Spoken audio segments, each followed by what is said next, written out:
Hey, good morning. Good morning, good morning.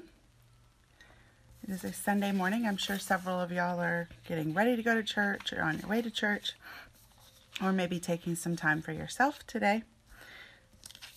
I am going to talk to you about being the same person privately, publicly, and personally.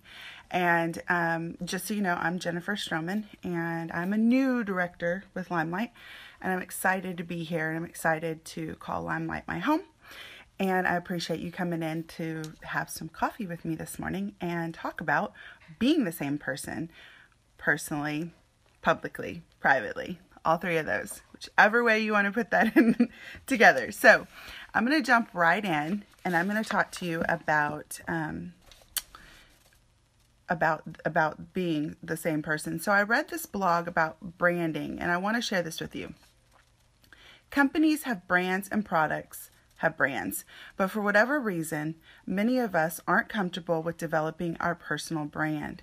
Maybe it feels forced, or you don't want to put yourself out there, or you feel like you're selling your soul. But personal branding isn't as intense as it sounds. All it means is that as an entrepreneur, a maker, a creator, whatever it is you are, your business, your craft, your art, whatever it is you build, is an extension of yourself and a part of your life story. Basically, personal branding weaves together your life and your work in the form of sharing your life's work. So, first and foremost, I want to say that whenever it comes to being yourself and why you want to be yourself, it goes back to branding. So, of course, that's going to be the first thing, is that you have to understand that personal branding is so important. And the other thing to be really taking into consideration is that you are your business and you are in control of your own success. So how does that tie into being the same person privately, publicly, and personally? Well, if you are branding yourself and you're being personal, you are going to be more successful in this business. So let me go over a few things with you. Did you know that some entrepreneurs actually take acting classes and take tips from books and do all kinds of things to try to figure out how to approach people? They even pretend like their audience is naked. They do all kinds of things to try to make themselves better at what they do. But the truth is, if you are yourself and you're authentically you, you're going to be way more successful. Trying to be something that you're not, people can smell a mile away. It could be as simple as being too happy, or acting like you're nervous when you're really not, or acting like you're confident when you're not. Whatever it is, people can smell you being fake. So you've got to be you. You've got to be just authentically who you are and genuine to yourself. So I'm going to go over a couple things, and I'm going to help you actually pull out yourself at the very end, and who that is inside. So number one, wherever you go, there you are. So you've got to be comfortable in your own skin, because no matter where you go, whether you're going to the bathroom or you're cooking dinner or you're going to a restaurant, you're always there, right? I mean, you are you. So you're going wherever you are going. So if you are not happy with you, then you're never going to be happy. So the first thing is, you've got to take care of you. You've got to be happy with who you are. You've got to be happy with what you have to offer. So the second thing is, let me look at my notes. When you like you, others are going to like you too. So first, you have to understand that you are going to be wherever you go. So if you don't like something, you've got to fix it. But then the second thing is, if you like you, others are going to like you too, because others can feel whether or not you're genuine and whether or not you actually care and whether or not you like you. And if you like you, others are going to like you too. Third thing is, being confident is going to bring you confidence. So if you are being yourself, first of all, if you're being yourself, that's your own confidence. I don't mind coming on here and doing this video because I'm talking about being myself. If I were coming on to do something, we've talked about like products and things like that. If you're not confident in those products, it's harder for you to talk about them, right? Because you're not sure about all the details, and so you kind of slip up. You don't have that confidence with you. But if you are talking about something that is genuine to your soul, to your heart, it's easy to talk about because you have that confidence. So being you makes you confident. You don't have to fake it. You don't have to pretend. When you're walking in your own shoes instead of walking in someone else's shoes, that's whenever you're really going to live. You don't have to focus on the pain that those smaller shoes are causing your feet. You are able to, and you're not faking it anymore. You're able to walk taller. You're able to lift your shoulders up, lift your head up, and be you and be genuine. So speaking of confidence, number 4, confidence is going to attract confidence. This is where that vibe attracts vibe. Okay. And, where you're going to get that, if you want that tribe that's got the same vibe as you, that's where this comes in. Because if you're confident and you're able to be you and be genuine, it's going to attract others to you. It's going to attract more authentic people into your life and create a network of support. So being authentically you, having that confidence is going to attract others who have that confidence and others who are authentically themselves. Which leads into number 5, being authentically you allows you to breathe easier. Let's face it, if you're faking it, it's not going to last for long. At some point, you've got to let your guard down. So if you're faking it, whatever it may be, it's so stressful. It's hard on you because you're trying to keep up with the Joneses. If you are just being yourself, you have nothing to worry about. Hiding and pretending can be emotionally, mentally, physically, spiritually exhausting. The more you allow yourself to be yourself, the less stress you're going to have in your life and the more relaxed you're going to be in all aspects of your life, which leads into the next one. Less stress makes you more productive. So when you are not stressed, you're not faking it, you're not pretending to be something you're not, you're actually more productive. Let's face it, when you don't have stress in your life, what happens? You can actually focus on whatever is at hand, whatever is in front of you, and you can, your productivity during the day, for your work, for whatever it is in your life, you are more active because you don't have that stress. Think about it. The more stressed you are, you start to procrastinate, you start to push things off, you're not doing the things that you need to do. If you are stress-free, you tend to be able to float through life a lot easier, right? So faking it adds stress. No need for that.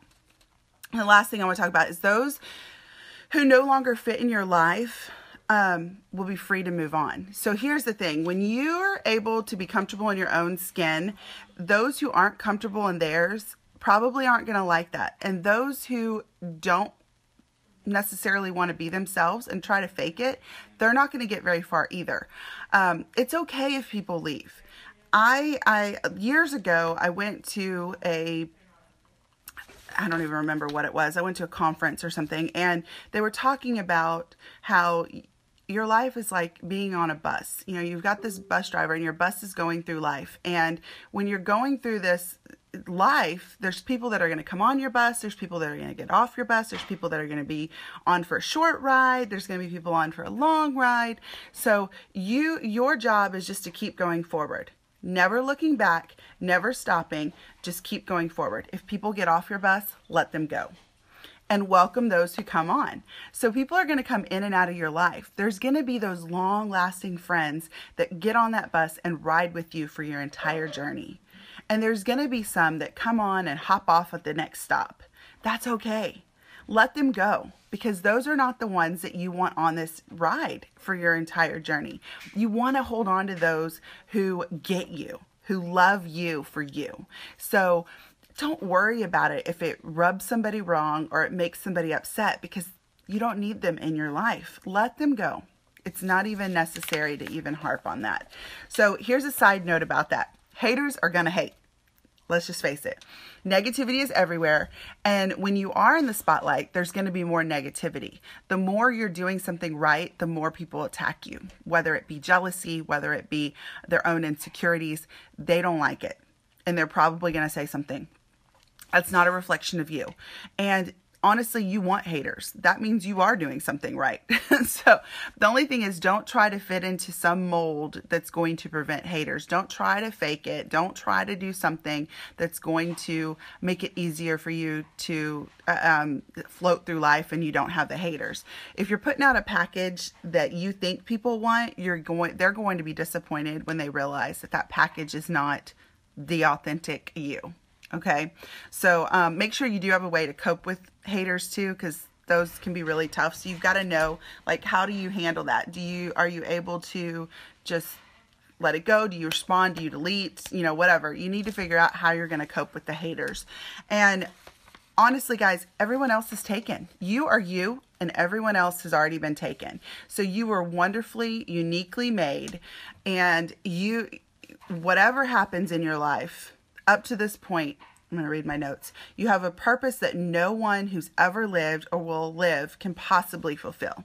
You were born to shine, hiding your brilliant light from yourself, and the rest of the world is an injustice to those who need what you have to offer. Don't cut yourself short. You're the only you that's out there. So why hide from that you? I mean, it just doesn't make any sense. So why not be different privately, publicly, and personally? First of all, it's exhausting. I just talked about it. You know, when you're faking something, that's exhausting. Acting can be exhausting. Why put yourself through that? It can be stressful. Don't do it. There's no reason to do it. And people want you to be authentic.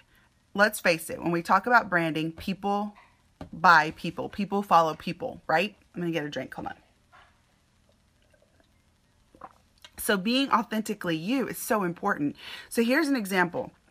If I go live and I'm talking to you right now and you're watching me, you're watching my face, you're watching my mannerisms, you're watching everything about me, and you fall in love with me and you're like, oh, this girl is so awesome. I love her in my tribe. I want to get to know her. And then you meet me in person and I'm not that person. Have you ever had that happen where you follow someone or you see someone and then you go meet them in person and you're going, what happened to that other girl? Or funny example, what about those who use those filters? I loved Heather Marks' post the other day about, girls who say there's no filters.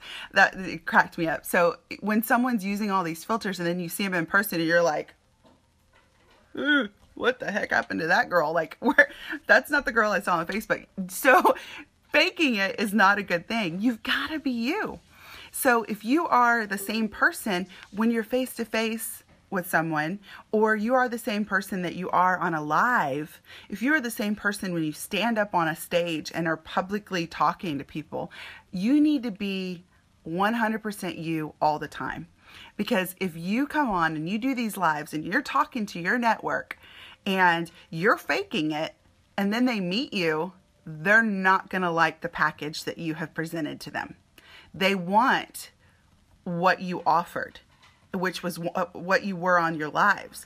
So a good example is if you are totally over the top, like all the time, and you're on all these lives, and then they meet you and you're like, hi, it's nice to meet you. What the heck? That's not the person I saw on that live. You've got to be you across the board. Do not fake it ever. Being who you are is a representation of what you have to offer. So let that be, because people follow people, people buy people, and people are going after what you are offering in your package. So I'm going to give you some homework. Yes, I'm giving you homework.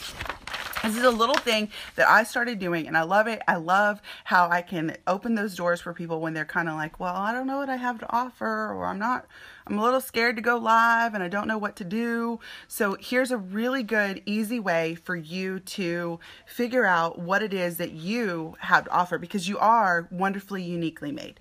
So take everything in your business, push it aside. We're not even going to go there. We're not even going to talk about it. We're going to recognize the core foundation of what we have to offer. Okay? What makes me the human being that I am? So I want you to make a list of 20 things, and this is how you're going to figure out how you are uniquely awesome, how you can provide to your network something extraordinary.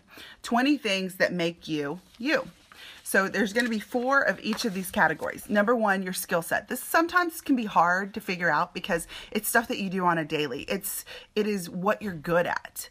Are you good at being honest? Are you good with being loyal? I mean, there's so many things that sometimes some people are really good with numbers. Some people are really good with facts. Those things, it's hard to pull those out because we genuinely do it on a daily basis. It's hard to pinpoint that's part of our skill set, but skill set. So you need 4 of those. 4 items of skill set. Activities that you love. So things that you might like. You like to hike, you like to sew, you like to sing, you like to dance, you like to cook, whatever it is. You need 4, list 4 activities that you love to do.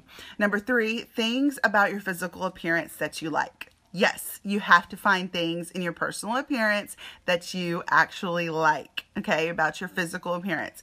So if it's hard for you to do, if you're looking at yourself in the mirror and you're going, oh my gosh, I'm not even close to being pretty, I'm so ugly. First of all, we need to go back to the very beginning of this and you need to change whatever it is you don't like. But some things you're never going to change. So you might as well just get used to this nose, okay? Because that nose is not going anywhere. The eyes are not going anywhere. So, I mean, you could change the contacts to a different color, but honestly, your eyes are your eyes. So you need to be okay with who you are. On the outside, all the way inside, outside, inside, okay? All the way around. So things about your physical appearance. If you have trouble with this, go watch a video. You're watching me right now. Pick out 5 things that you love about the person who's talking. When you watch Lindsay speak, what is something that stands out to you? Think about that. Think about any of them. Anybody that you're one of your leaders, anybody that you see on a live that you admire, watch them and pick out something that you absolutely love about them. Pick 5 things that you love about them. I'm sure it won't take long. I mean, I could list 5 things I love about Lindsay every time I see her speak. You can easily pick 5 things out, right? Well, go use those to try to figure out what it is that you personally like about your physical appearance. So that's category number 3. You need 4 of those. Your values, your core values, your brand values, what you personally value in your life. That is important too. So write down 4 of those that are your core values that that's not going to change. That's something that sticks with you. And the last thing that you want to write down is things that you love to eat, because let's face it, you can talk about those things at any point. So if you write down in 4 of those, if you write down 4 of each of these 5 categories, it can kind of give you a better idea of who you are. Are you a Taco Tuesday girl who is loyal to a fault and loves her smile? I mean, like, things, once you start making these lists, it's so much easier to love yourself. And you just have to tap into that inner you. Who are you? That's what's important. So I'm going to leave you with this. Dr. Seuss said it best. Today, you are you. That is truer than true. There is no one alive that is youer than you. So just be you. Be authentic, and do not try to prepare a package that is fake, because people will see through that. You want to be the best you that you know you can be. So have a great Sunday. I hope that this helped y'all. And, if you have any questions whatsoever, please comment below and I'd be happy to help you out. Y'all have a wonderful day. Bye.